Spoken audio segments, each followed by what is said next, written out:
ब्रह्मचारी भी वहीं पर बैठे भी और विश्राम भी, एक ही हाल में सब रात्रि। एक समय ऐसा आया, दो चार लोग छोटपुट बैयावृत्ति करने को रात में आते, बाकी ब्रह्मचारी महाराज जी वगैरह ही कर देते थे।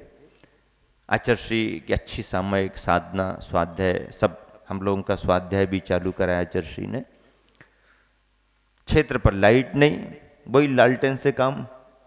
जहां जहां क्षेत्रों पर आचर्षी रुके, मुझे अपने ब्रह्मचारी अवस्था में कहीं लाइट नहीं मिली वही लालटेन में पढ़ना। और ठीक है, पढ़ाई तो करना है, दिन में समय सीमित मिलता है, रात में कोई ऐसा उपयोग नहीं। संग भी ज्यादा बैयावृत्ति नहीं कराता आचर्षी भी कभी कभार, तो इतना लंबा समय किस में, तो अपनी पढ़ाई, जो दिन भर की पढ़ाई। और आचर्षी इसको मतलब भाव रूप में पसंद भी करते थे कि ब्रह्मचारी की तैयारी अच्छी होना चाहिए, पढ़ाई को उसको अच्छा समय मिलना चाहिए। तो 2-2, 3-3 घंटे का समय सुबह शाम में आचर्षी हमेशा प्रेरित करते थे कि जो तैयारी होगी अभी तुम्हारी हो जाएगी, बाद में उतनी अनुकूलता नहीं रहती है। एक रात को बैयावृत्ति का समय था, मैं उठ करके आचर्षी के पास पहुंचा।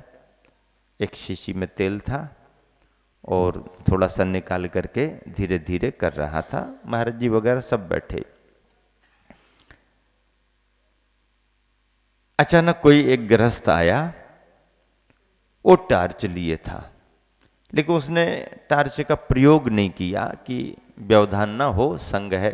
कोई महाराज जी विश्राम में भी हैं, कोई महाराज जी बैठे हैं, आचर्षी तखत पर हैं, तो ऐसा सोच के उसने अपने टॉर्च का प्रयोग तो नहीं किया। धीरे धीरे अंदाज से अंदर अंदर आ गया। उसको ये ख्याल तो रहा कि आचर्षी तखत पर ऊपर हैं, लेकिन नीचे कुछ सामान रखा, ये उसके ख्याल में नहीं गया। कोई बैयावृत्ति कर रहा है, ये भी ख्याल में नहीं गया। वो आगे बढ़ा, उसका पैर शीशी में लगा। उस समय मेरा ख्याल नहीं गया कि तेल निकालने के तुरंत बाद ढक्कन बंद कर देना चाहिए, और ऐसी कोई संभावना भी नहीं थी कि कोई आएगा जाएगा, और अपन को अंदाज था कि जैसे ही होगा अपन बंद कर देंगे।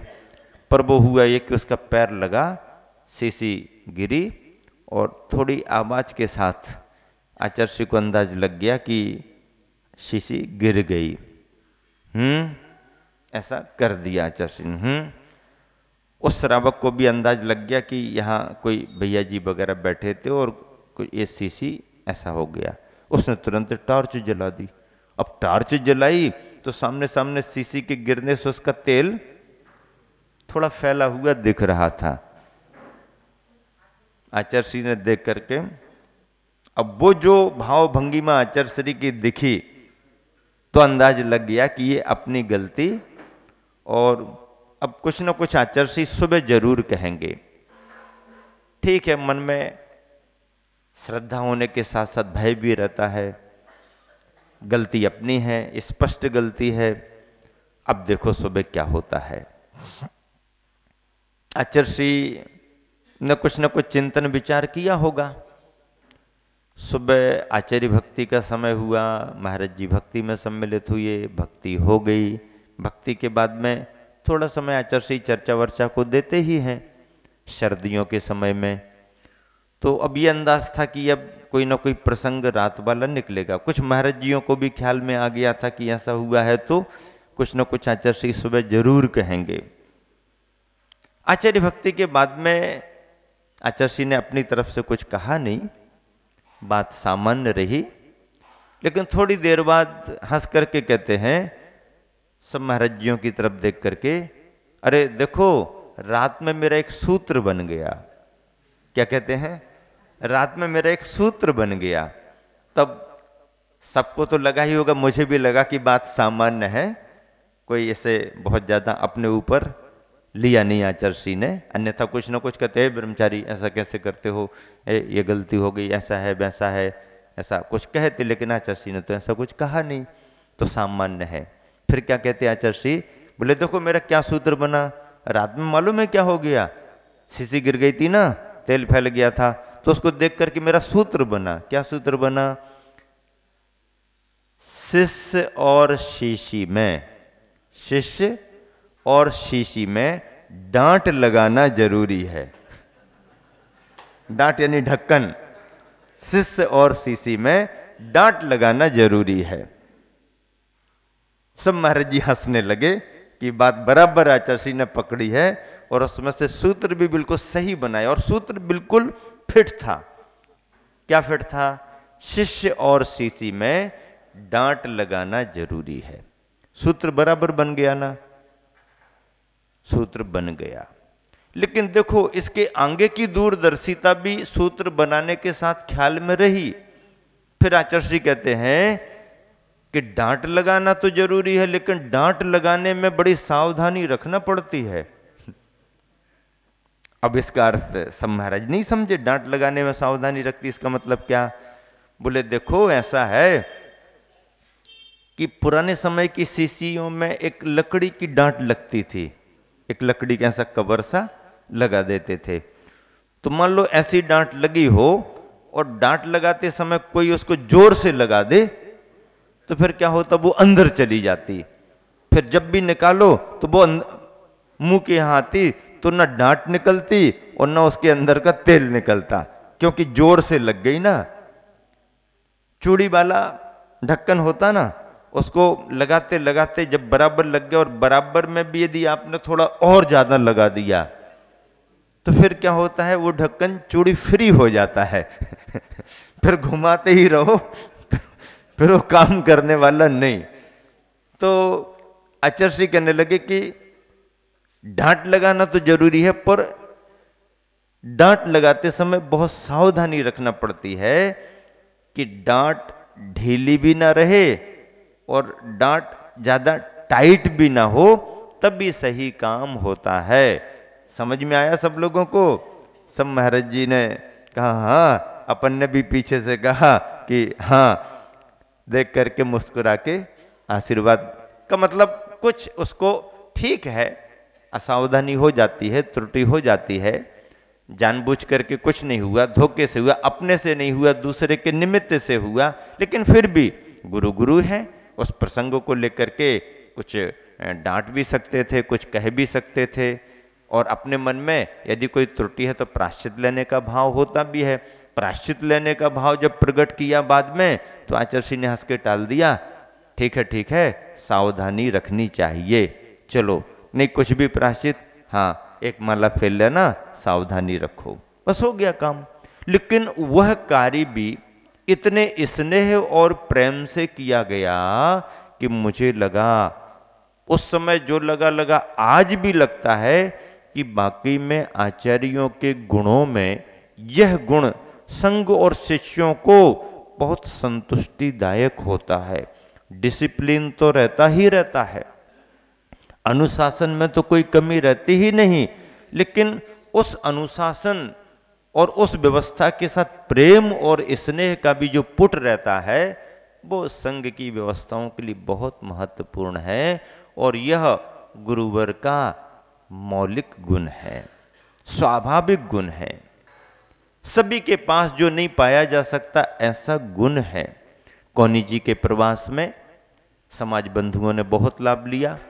कौनी जी क्षेत्र एक तरह से विशेष रूप से पाटन समाज की व्यवस्थाओं में चलता था।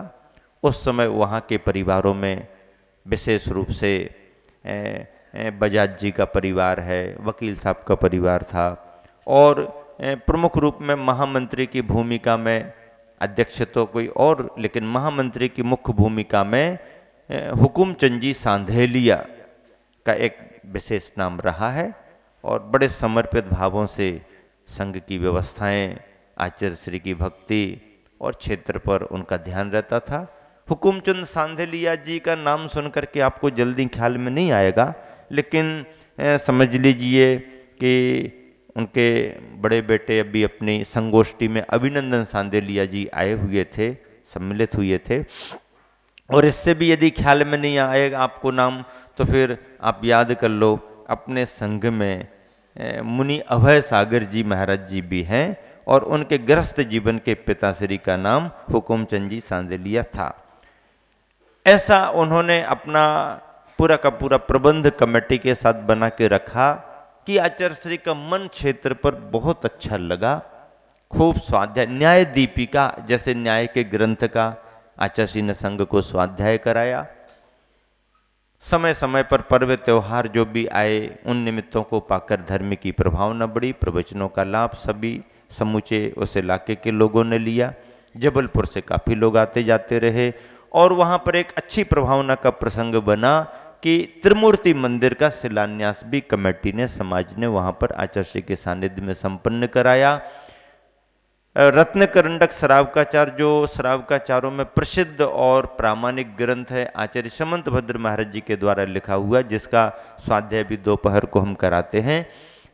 उस रत्नकरंडक श्रावकाचार का पद्यानुवाद भी आचार्य ने उसी क्षेत्र पर किया। कौनी जी क्षेत्र के नाम से उसकी प्रशस्ति भी लिखी हुई है।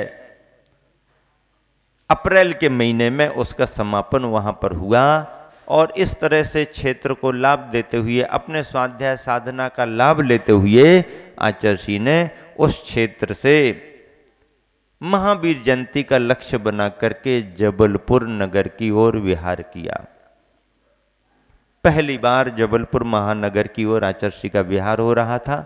समाज में उत्साह था, बड़ी भावनाएं थी, तैयारियां उन्होंने की और संघ ने प्रवेश किया। मंदिरों के दर्शन वंदना करते हुए प्रमुख मंदिर जबलपुर का लाडगंज दिगंबर जैन मंदिर में संघ का आगमन हुआ। आचार्य के प्रवचन प्रारंभ हुए। लंबे समय की भावना समाज ने संजोई कि उस मंदिर में संघ विराजमान रहे, लेकिन आचार्य श्री वहाँ से एक दिन में ही विहार करके निकटस्थ अतिशय क्षेत्र मड़िया जी में जाकर के विराजमान हुए, वंदना हुई और लोगों को लगा कि आचार्य श्री का प्रवास लंबा हो, इसलिए निवेदन करना शुरू किया। हालांकि सबसे पहला निवेदन तो समाज का, जबलपुर वालों का यही था कि शहर में ही आचार्य श्री रुकें तो समाज को ज़्यादा लाभ मिलेगा, लेकिन उन सब निवेदनों को देख करके भी आचार्य श्री मड़िया जी क्षेत्र पर जाकर के विराजमान हुए। शहर से बहुत ज़्यादा दूर मड़िया जी क्षेत्र नहीं है, लगभग लाडगंज मंदिर से 7-8 किलोमीटर की ही दूरी पड़ती है।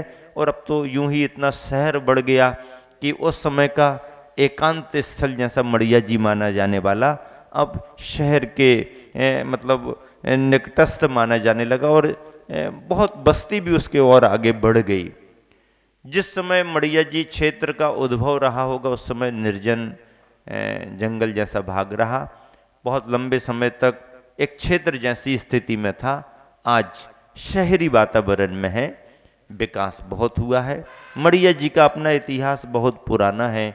एक वृद्धा माँ बुढ़िया जिसने अपने मेहनत से अपने बंधुओं के यहाँ जा करके अनाज पीस पीस करके जो पसीने की गाड़ी कमाई इकट्ठी की, जो भी उसके आश्रित सदस्य रहे परिवार में उनका तो पालन पोषण उसने किया ही किया, लेकिन अनाथ और विधवा होने के कारण स्वपुरुषार्थी रही और उसने एक तरह से पराश्रितपना स्वीकार न करके जो भी उससे मेहनत बनती करती और अपने समाज बंधुओं के यहाँ जाकर के अपना अनाज पीस पीस करके वो काम करती, अपने आश्रित सदस्यों का पालन पोषण करती। धर्मनिष्ठ थी, श्रमनिष्ठ थी वो बुढ़िया, इसलिए उसने अपने खर्चों में कटौती कर करके कुछ पैसे जमा भी कर लिए।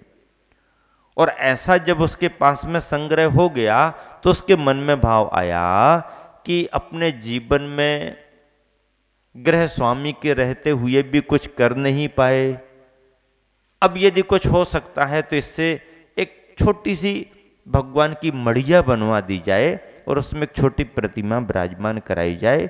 धर्म का भाव यही श्रेष्ठ है, ऐसा सोच करके उसने उस भाव से अपने उस परिश्रम के द्रव्य का सदुपयोग करना चाहा। और उस पहाड़ी भाग में जिस समय कोई भी मंदिर नहीं था, उस पहाड़ी का कोई भी जैन अवशेष, जैन इतिहास नहीं था, उसने पहाड़ी के ऊपरी भाग पर शुरुआत की।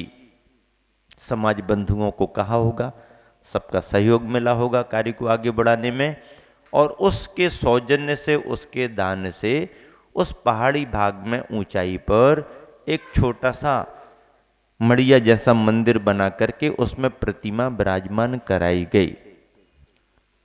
और इसलिए उसका नाम धीरे धीरे उसी समय से पिसनहारी की मड़िया, पिसनहारी की मड़िया, पिसनहारी की मड़िया, यानी पीसनहारी, पीसने वाली की मड़िया, पीसने वाली की मड़िया। पिसनहारी का मतलब क्या? पीसनहारी, पीसन वाली, पीसने वाली, पीसने वाली की मड़िया, पीसने, यानी उस समय की भाषा में पीसने वाले का मंदिर, पीसने वाले का मंदिर, पिसनहारी की मड़िया। वह प्रारंभ में तो बहुत छोटे रूप में रही, लेकिन समाज का ध्यान जाता गया, फिर और लोग तैयार हुए, फिर और लोगों ने मंदिर बना, फिर बड़े बड़े लोग आए होंगे, फिर बड़े बड़े मंदिर बनने लगे, बड़े बड़े मंदिर बनने लगे, बड़े बड़े मंदिर बनने लगे, क्षेत्र बन गया। लेकिन नींव रख करके शुरुआत करने वाली का नाम तो उसके काम से अजर अमर हो गया। और पीसनहारी की मड़िया आज भी रिकॉर्ड में उस क्षेत्र का नाम अतिशय क्षेत्र पिसनहारी की मड़िया ही लिखा है। अब अपन मड़िया जी कह दें तो बात अलग है, लेकिन यथार्थ नाम, मूल नाम पिसनहारी की मड़िया। पिसनहारी में पीसने वाली का भी कोई नाम होगा, लेकिन पीसने वाली के नाम से क्या लेना देना, लेकिन पीसने वाला तो नाम आ गया है। इस तरह से उस मड़िया क्षेत्र पर आचार्य श्री विराजमान हुए। महावीर जयंती का समय सामने था, लोगों की भावनाएं बहुत थीं, निवेदन किया और गुरुवर ने महावीर जयंती का कार्यक्रम समारोह शहर से करने के लिए आशीर्वाद दिया। बड़ी धर्म प्रभावना के साथ बहुत बड़े रूप में आचार्य श्री के सानिध्य में महावीर जयंती का पावन पर्व संपन्न हुआ। लोगों को उम्मीद थी कि आचार्य श्री महावीर जयंती को आएंगे, अभी तो वंदना करने को जा रहे हैं और महावीर जयंती को अपन लाएंगे और फिर गर्मी में आचार्य श्री को जबलपुर शहर में ही रोकेंगे। लेकिन उन्हें क्या अंदाज था कि आचार्य श्री महावीर जयंती का कार्यक्रम संपन्न करा के अगले ही दिन सुबह सुबह पुनः मड़िया जी की ओर प्रस्थान कर गए। लोगों को तो आश्चर्य हुआ, अरे अब मड़िया जी में ही रहेंगे क्या? गर्मी भर मड़िया जी में रहेंगे? गर्मी में व्यापारियों का सीजन बहुत रहता है और आचार्य श्री मड़िया जी में रहेंगे। अब ये अंदर की भावना, अंदर की बात अलग होती है।